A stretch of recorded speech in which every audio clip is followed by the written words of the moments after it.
BS টিউশনে আপনাদের সকলকে পুনরায় স্বাগত জানাই। আজ আমরা যেই বিষয়টি নিয়ে আলোচনা করব সেটি হবে আমাদের দ্বাদশ শ্রেণীর ভূগোলের যে ফাইনাল সাজেশন নিয়ে, অর্থাৎ 2024-এর যে উচ্চ মাধ্যমিক পরীক্ষা প্রায় চলেই এসেছে, আমরা সকলেই জানি। তো এই উচ্চ মাধ্যমিক পরীক্ষায় যাদের যাদের ভূগোল বিষয়টি রয়েছে তাদের জন্য তো আজকের ভিডিওটি ভীষণভাবেই উপকারী হতে চলেছে। কারণ তোমাদের আজকে আমি যেই সাজেশানগুলো দেব, আজকে তোমাদের আমি প্রাকৃতিক পোর্শন থেকে ফাইনাল সাজেশানটি দেব, আর আগামী দিন তোমাদের অর্থনৈতিক ভূগোল থেকে সম্পূর্ণ সাজেশানটি আমি দিয়ে দেব। তো আজ আমি যেই পোর্শনটি অর্থাৎ কিনা প্রাকৃতিক ভূগোল থেকে যেই প্রশ্নগুলো বলবো, তোমরা শুধুমাত্র বড় প্রশ্নগত দিক থেকে সেই প্রশ্নগুলোই করে যাবে। তাহলে দেখবে পরীক্ষার হলে গিয়ে তোমাদের কোনো রকমের কোনো চিন্তা হবে না। তাই সকলকে বলছি, তোমরা আমার এই ভিডিওটি প্রথম থেকে একদম শেষ পর্যন্ত দেখবে। এবং যদি তোমরা আমার এই ভিডিওটি আজ নতুন দেখে থাকো, তাহলে সবার কাছে করজোরে রিকোয়েস্ট জানাচ্ছি যে আমার এই বিএস টিউশন ইউটিউব চ্যানেলটিকে তোমরা সাবস্ক্রাইব করো, পাশে থাকা বেল আইকনে ক্লিক করে রাখো এবং নোটিফিকেশান অল করে রাখো, এবং সব সময় আমার পাশে থেকো সকলে মিলে। তো চলো, কোনো রকমের কোনো সময় নষ্ট না করে আমরা 2024-এর যে ভূগোল পরীক্ষা অর্থাৎ কিনা উচ্চ মাধ্যমিক পরীক্ষা, সেখানে আমরা কোন কোন প্রশ্নগুলো করব প্রাকৃতিক পোর্শন থেকে, সেইটা একদম চটজলদিভাবে আমরা দেখে নিই। প্রথম অধ্যায় অর্থাৎ ভূমিরূপ গঠনকারী প্রক্রিয়া থেকে আমরা যেই প্রশ্নগুলো করব সেটি হবে আবহবিকার ও ক্ষয়ভবন, স্ট্যালাকটাইট ও স্ট্যালাকমাইট, সোয়াস ও ব্যাকসোয়াস, রিয়া ও ডলোমাইট উপকূলের পার্থক্য লেখো। দ্বিতীয় প্রশ্ন হবে নগ্নিভবন কি। তৃতীয় প্রশ্ন হবে কাস্ট ভূমিরূপ বিকাশের আদর্শ অবস্থাগুলি বর্ণনা করো। প্রধান অবনমিত কাস্ট ভূমিরূপগুলি সম্পর্কে আলোচনা করো বা বর্ণনা করো। 4 নম্বরের প্রশ্ন হবে ভৌমজলের নিয়ন্ত্রকগুলি কি কি। আর্তেচীয় কূপ কি। 5 নম্বর প্রশ্ন হবে প্রবাল প্রাচীরের অনুকূল পরিবেশ ও প্রবাল প্রাচীরের শ্রেণীবিভাগ করো। 6 নম্বর এবং শেষ প্রশ্নটি আমরা এখান থেকে যেটি করব তা হবে সমুদ্র তরঙ্গের সঞ্চয় কার্যের ফলে গঠিত ভূমিরূপগুলি আলোচনা করো।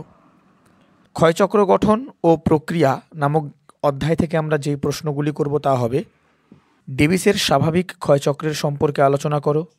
স্বাভাবিক ও শুষ্কতার ক্ষয়চক্রের পার্থক্য লেখো।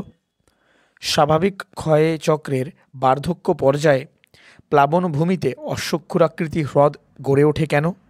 4 নম্বর প্রশ্ন হবে ক্ষয়চক্রের নিয়ন্ত্রকগুলি কি কি। এরপরে জলনির্গম প্রণালী থেকে আমরা যেই প্রশ্নগুলো করব তা হবে জলনির্গম প্রণালী সম্পর্কে বিস্তারিত আলোচনা করো। জাফরিরূপী ও আয়তাকার জলনির্গম প্রণালীর মধ্যে পার্থক্য লেখো। পিনেট জলনির্গম প্রণালী কি। এবং এখান থেকে যে লাস্ট প্রশ্নটি আমরা করব তা হবে কেন্দ্রমুখী ও কেন্দ্র বিমুখ জলনির্গম প্রণালীর পার্থক্য লেখো। এবার চলে আসি মৃত্তিকার অধ্যায়ে। মৃত্তিকা থেকে আমরা যে প্রথম প্রশ্নটি করব তা হবে মৃত্তিকা সৃষ্টিতে আদিশিলার প্রভাব সম্পর্কে আলোচনা করো। মৃত্তিকা সংরক্ষণের উপায়গুলি কি কি লেখো। দ্বিতীয় প্রশ্ন মাটির উপাদানগুলি কি কি। মৃত্তিকা পরিলেখের বৈশিষ্ট্যগুলি লেখো। তৃতীয় প্রশ্ন হবে যান্ত্রিক ও রাসায়নিক আবহবিকারের পার্থক্য লেখো। 4 নম্বরে পরিণত মাটি ও অপরিণত মাটি, পেডালফার ও পেডোকালের পার্থক্য, এলুভিয়েশন এবং ইলুভিউশনের পার্থক্য লেখো। এবার চলে আসি বায়ুমণ্ডলে। বায়ুমণ্ডল থেকে আমরা যেই প্রশ্নগুলো করব তা হবে প্রথম প্রশ্ন ক্রান্তীয় ও নাতিশীতোষ্ণ ঘূর্ণবাতের জলচক্র সম্পর্কে আলোচনা করো। 2 নম্বর প্রশ্ন হবে মৌসুমী বায়ু ও ভূমধ্যসাগরীয় জলবায়ুর পার্থক্য। ক্রান্তীয় ও নাতিশীতোষ্ণ ঘূর্ণবাতের পার্থক্য লেখো। 3 নম্বর প্রশ্ন হবে ভারতের জলবায়ুর ওপর জেট বায়ু ও এল নিনোর প্রভাব লেখো। 4 নম্বর প্রশ্ন স্বাভাবিক উদ্ভিদের ওপর জলবায়ুর প্রভাব লেখো। 5 নম্বর প্রশ্ন হবে শীতল ও উষ্ণ সীমান্তের পার্থক্য লেখো। 6 নম্বর প্রশ্ন হবে তাপমাত্রা অনুযায়ী উদ্ভিদের শ্রেণী বিভাগ করো। আর এখান থেকে যেই শেষ প্রশ্নটি আমরা করব তা হবে ভূ উষ্ণায়ন কাকে বলে। মৌসুমী জলবায়ুর বন্টন সম্পর্কে লেখো।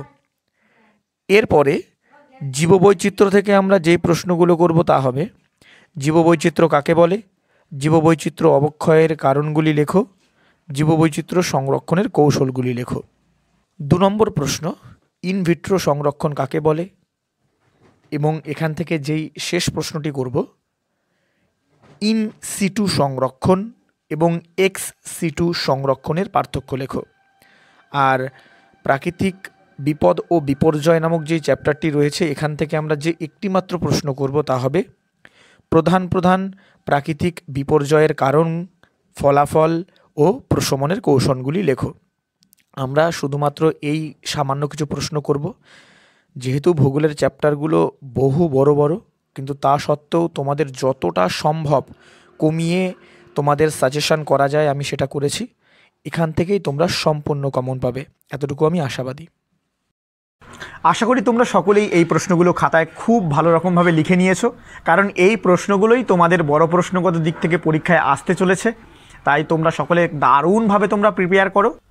এবং তোমাদের যদি মনে হয় যে এই যে প্রশ্নগুলো দিলাম, এই প্রশ্নগুলোর ভেতর থেকে কোনো একটি প্রশ্ন তোমাদের বুঝতে অসুবিধা হচ্ছে, তাহলে তোমরা অতি অবশ্যই আমাকে তোমরা কমেন্ট করো। আমি তোমাদের সম্পূর্ণভাবে বুঝিয়ে দেব সেই কমেন্টের পরিপ্রেক্ষিতে। আশা করি তোমরা সবাই আমার সঙ্গে থাকবে। আর তোমাদের মধ্যে থেকে যারা যারা আমার কাছে অফলাইনে পড়তে চাও, তো পাশে দেওয়া ঠিকানায় তোমরা আমার সঙ্গে যোগাযোগ করতে পারো। এখানে আমার সম্পূর্ণ ঠিকানা দেওয়া রইল। এবং সবার শেষে, যদি তোমাদের মধ্যে থেকে এখনও পর্যন্ত কেউ আমার এই ইউটিউব চ্যানেলটিকে সাবস্ক্রাইব না করে থাকো, তাহলে অতি অবশ্যই আমার এই বিএস টিউশন ইউটিউব চ্যানেলটিকে সাবস্ক্রাইব করে রাখো এবং পাশে থাকা বেল আইকন অল করে রাখো। এবং যদি আমার এই ভিডিওটি ভালো লাগে তাহলে একটি লাইক করে দিও এবং বন্ধুদের মাঝে দারুণভাবে এটি শেয়ার করে দিও। আজকে এই বলে আমি আমার এই ভিডিওটি শেষ করছি। তোমরা সকলে সুস্থ থাকো, ভালো থাকো এবং চমৎকারভাবে পড়াশোনা করো।